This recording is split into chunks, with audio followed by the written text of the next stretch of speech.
So I'm delighted to be joined today by Judith Sloan, and she's the head of Meet Cambridge. And the reason we've agreed to talk today is that Meet Cambridge, well, in its current form, is 25 years old. So happy silver anniversary to you. Thanks, Heather. I believe you've worked there sort of 18 of those years. So 18, yeah, so I've seen some changes in my time, I have to say. oh gosh, well, within my time I saw you change the name of it's changed, hasn't it? So I know you're always looking to evolve. But tell me a little bit about sort of what you're most proud of, what you're celebrating from the last 25 years. So I am most proud of the team, I have to say. You know, we're a very small team that became even smaller during COVID. So we have to be very creative. We have a very limited budget, and we try to find solutions in-house to do most of the marketing tasks that we do. So we are very collaborative. There's a very flat hierarchy, and it's paying dividends. You know, we've just had our busiest year with 3,590 inquiries, worth around about 25 million circulated to our member venues. And I have to say that a lot of the member venues that were there at the very beginning are all still here now, which I think says a lot. So yeah, very proud of the organisation and the team. Fantastic. And you've sort of expanded, haven't you, over recent years? It's not just the colleges anymore, it's also hotels and museums and different establishments. How's that impacted what you do? Absolutely. So a few years back, we introduced an associate membership, which is for anybody that really isn't a college. So it is, as you mentioned, the hotels and museums. And what it does is it enhances our offer to clients as a destination, because there are times of the year when the colleges are busy with academic events. Term time, for example, we could be short on accommodation in a college, but we can now offer a mix and match solution. So you can still have a dinner and a meeting in a college and then stay in one of the lovely city centre hotels. And for the museums, they are incredible venues, and to be able to open them up for business events has been fantastic. And it also gives our clients another dimension to that Cambridge experience. They're fantastic icebreakers as well when you know, for welcome receptions. So I think that has also, as well as enhanced the portfolio, it's given our clients more choice, but it's also allowed for great networking opportunities between the commercial venues and the academic venues. And I know that there's lots of collaborations going on internally between our partners as well, which is fantastic. And they probably learn from each other as well, don't they? Absolutely, I think you sort of give them that opportunity, don't you, to benchmark and see each other. And I suppose that sort of being able to offer more to the clients, that's also partly what you've done with working with some of the APCO PCOs as well, isn't it? Absolutely, I think, yes, you know, you sort of brought them in so that you are a one-stop shop. Do you want to explain that a little bit more? Yeah, sure. So we were obviously we've got the ambassador program, so we're talking to academics and business people all the time about how can they bring their events to Cambridge. And the stumbling block is generally, you know, how are we going to deliver this event in Cambridge? And here at Meet Cambridge, event organisation, the logistics is not within our remit, but we obviously want to help our clients. So a few years back, we started a partnership with Susie House and Associates to offer event management services under the Meet Cambridge umbrella. And then that expanded, and we brought Rosa and Madalena from Opening Doors and Venues on board. So I'm pleased to say that has worked out brilliantly. We've met, they understand our ethos, we understand how they work. It's been hugely beneficial to us to know that they're working to the ABPCO standard, because we are confident in introducing them to our clients.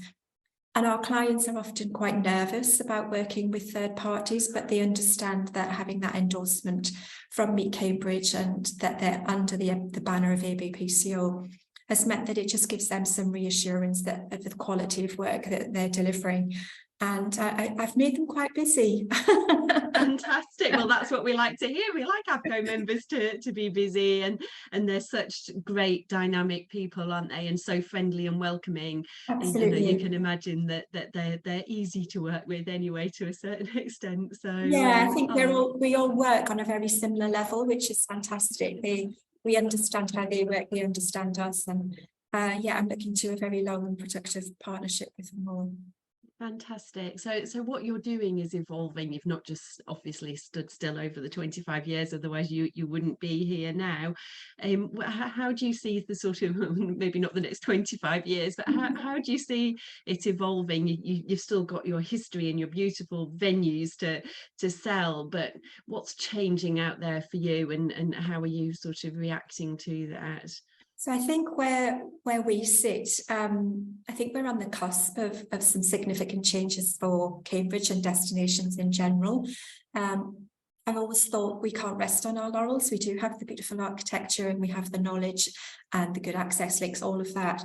But organisers are asking for a lot more these days. I think we're seeing more requests for sustainability. And having just done the Visit Britain course, moving into that sphere of legacy and impact.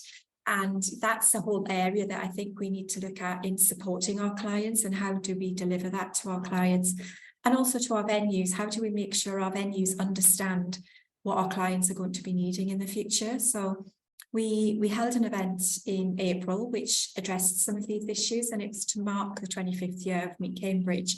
We called it Events Matters Arising because we felt that these were items that are on the cusp of agendas everywhere.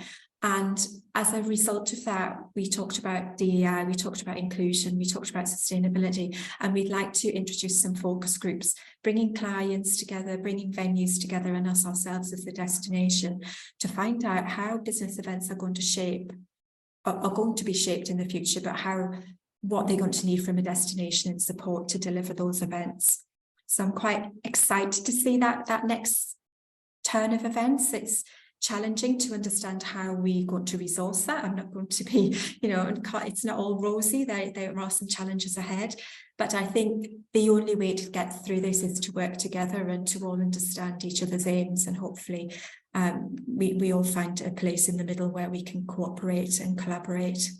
Yeah, and that's brilliant, isn't it? And you've got to get people to collaborate and buy into those messages, haven't you? Because you don't actually manage the venues yourself, so it is a sort of an education and a knowledge and evolving, and some colleges no doubt will do it better than others, but hopefully they'll learn from each other as well. And yeah, that whole sort of Visit Britain, the impact, the legacy, I'm sure more and more we will be speaking about that, won't we? Yes, and it's nice to be in there at the beginning, isn't it, and to sort of see how things evolve and start those conversations rolling. Yes, yeah. Is there anything particular that you want to sort of talk to us about? Is there anything else that you'd like to sort of raise today? I think I'd probably like to say that as organisers is not just Cambridge, but look for the conference venue, look for the bureau in the city, because they're a wealth of information and contacts.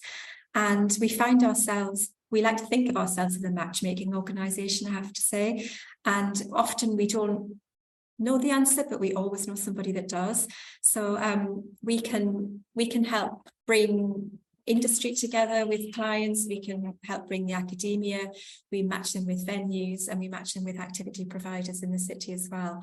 So yeah, I think it's always lean on the resources of the Convention Bureau, because I think that they would help be able to help a lot. And our service is completely free, which people are often, there's got to be a catch somewhere.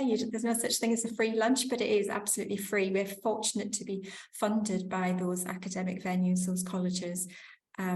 So yeah, we are absolutely a free service, which is so much better than Google. yeah. I have people on the ground. We all live and work in Cambridge, and we know where all the secret places are in the best quiet corners. So yeah, that's it, isn't it? Use the resources that you've got on hand. And I know, if you've been there for 18 years and quite a lot of your team have been there for quite a long time, haven't they? That they know what's there on their doorsteps, don't they? And can give that advice. So absolutely, no, that's brilliant, Judith. Well, we wish you very all the best for the next 25 years, but we look forward to hearing more about the task forces. And I think sustainability, EDI, legacy, they're all going to continue to be important, aren't they? And they will be for the colleges as well as for the conferences, won't they? So hopefully there'll be that sort of knowledge exchange between those as well. But thank you for joining us today, and thank you.